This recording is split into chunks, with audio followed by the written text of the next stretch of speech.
Ave Maria Stella. Hello and welcome back to Vatican II in a Year. This is Father Matthew Schneider. I am your host, and I am a priest of the Church of Christ, and I teach theology. This is a podcast on the Star Cross Production Network at sqpn.com. Today we're on day 79. We are covering Lumen Gentium 29 on the role of deacons.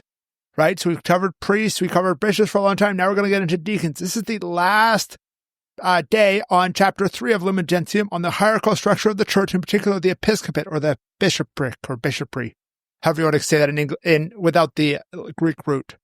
If you want to follow along, we have a reading plan and more details at sgpn.com/Vatican or frmatthewlc.com/Vatican. Yesterday we talked about priests all being united in one priesthood and one ministry to the faithful in union with our bishops. Today we're talking about the deacons, and the biggest thing is the restoration of the permanent diaconate. We'll get to it in the second half today, but there really wasn't permanent deacons for hundreds of years in the church. The only people who ordained deacons was just very briefly before they ordained priests. And we'll also talk about the deacons' duties. So our two subparagraphs, 29a and 29b, A is going to be on the duty of deacons, and B is going to be on restoring the permanent diaconate. So let's get into 29a. At the lower level of the hierarchy are deacons, upon whom hands are imposed, not into the priesthood, but into the ministry of service. For strengthened by sacramental grace and communion with the bishop and his group of priests, they serve in the diaconate of the liturgy, of the word, and of the charity of the people of God, to the people of God. In this day, it is the duty of the deacon, according to as it shall be have assigned to him by competent authority, to administer baptism solemnly, to be custodian dispenser of the Eucharist, to assist at and bless marriage in the name of the Church, to bring viaticum to the dying, to read sacred scripture to the faithful, to instruct and exhort the people, to preside over worship and prayer of the faithful, to administer sacramentals, to officiate at funeral and burial services. Dedicated to the duties of charity and administration, let deacons be mindful of the admonition of blessed Polycarp. Be merciful, diligent, walking according to the truth of the Lord, who became the servant to all. So that's really our first paragraph, right? The word deacon comes from the Greek word diakonos, which means the server. A diakonia, sometimes you'll hear that as, used in the church, that just refers to service in general. And it obviously the same word as diakonos there. And so here we're talking about those who work. We start off with, they work in communion with the priest and the bishop, right? So they have the different levels of hierarchy, and each one needs to work in communion, especially directly with the one above it, and then also with, also downward with the priest and the bishop. So they wouldn't just say, like deacon, there was something I thought was pretty not very good with it's like a potted plant, like the deacon. No, deacons have a value in the church, and we need to respect that. We need to bring that out, right? As I'm doing this, I'm also teaching a class, Fundamental Moral Theology, to men who are studying to be permanent deacons. Right. So, and it talks first about three areas of service, right? The liturgy, the service of the word or preaching, and charity, right? So they help out in the liturgy. They can't preside the mass. They can't preside any sacrament that absolves sins, like anointing and confession or reconciliation. So those are things. They are limited in the liturgy in there, but they can do things in the liturgy, right?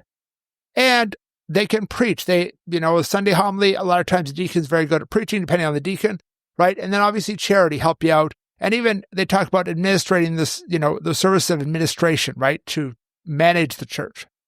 One of the things I was really blessed with as a kid is in my parish at home, when I was growing up, we had a permanent deacon who was also like the parish business manager or administrator, who took care of all the kind of practical things.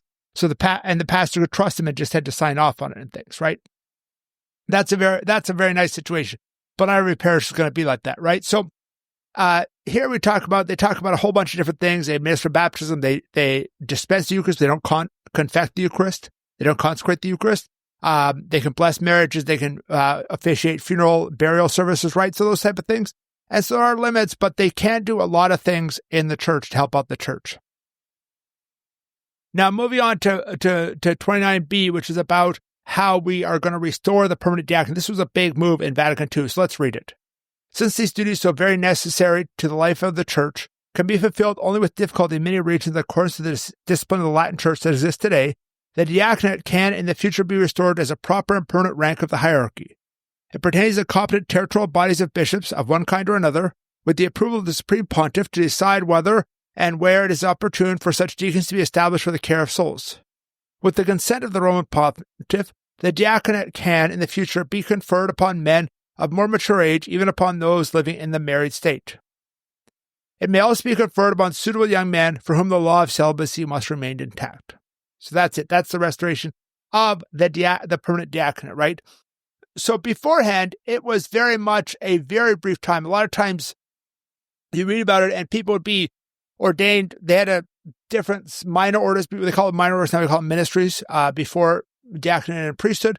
And in that, they would be ordained, often be ordained just a deacon just a week or two before they ordained priest. So they never really exercised the ministry as a deacon. If you're ordained 1 week before, I didn't really have much opportunity to exercise it. Today, even for us who are priests, who are in the seminary, the norm in the church is you should, without exception, you can make a slight exception. You're supposed to be ordained 6 months or 180 days as a deacon before you're ordained a priest.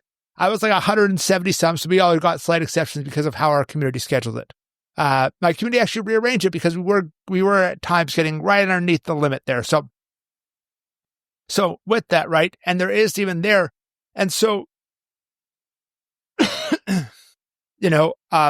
now beforehand, there was also the issue of how do we have orders, right? Because we've talked about beforehand how there's a question with episcopacy being an order or not. And in all the previous minor orders and then the priesthood, there is something handed over to the person, right? In the diaconate, they're handed over the book of the Gospels. The priesthood will hand over the chalice and the paten, which will later in that same mass be consecrated as the body and blood, the body and blood of Christ will be consecrated on that, right? So that was considered an essential part. That is still, I think it's an essential part of the rite, but that was considered the kind of thing that united all the orders. But that was changed. That was better understood under Vatican II. But the whole thing is here is that the diaconate was very undervalued. It was just kind of like whoosh through it, right?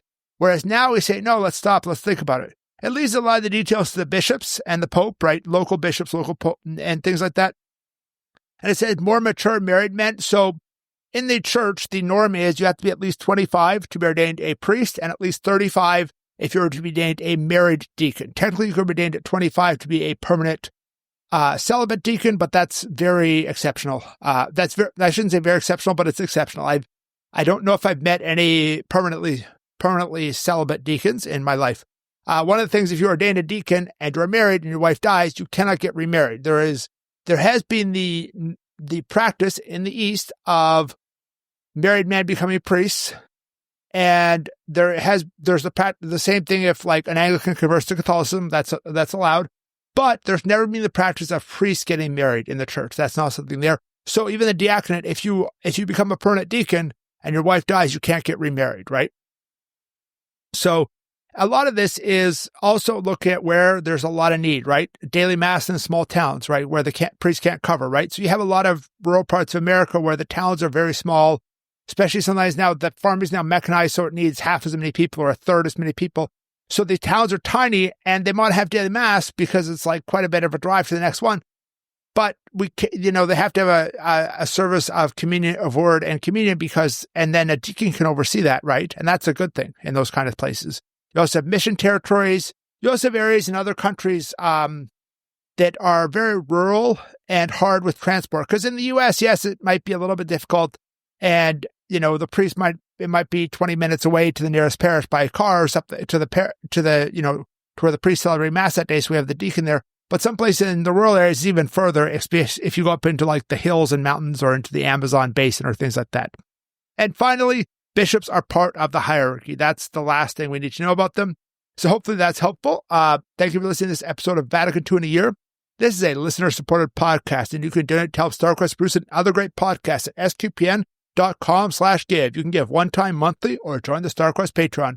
Tomorrow we're going to continue with the next paragraphs of Lumen Gentium, which is 30 to 31 on the laity in the church, which is a new chapter, chapter 4. Please join us then to learn more about Vatican II to provide a blueprint for the Catholic Church. If you want more information like reading plan and playlist for individual documents, go to sqpn.com/Vatican, frmatthewlc.com/Vatican, or Vatican SQPN on Facebook and X. Amen.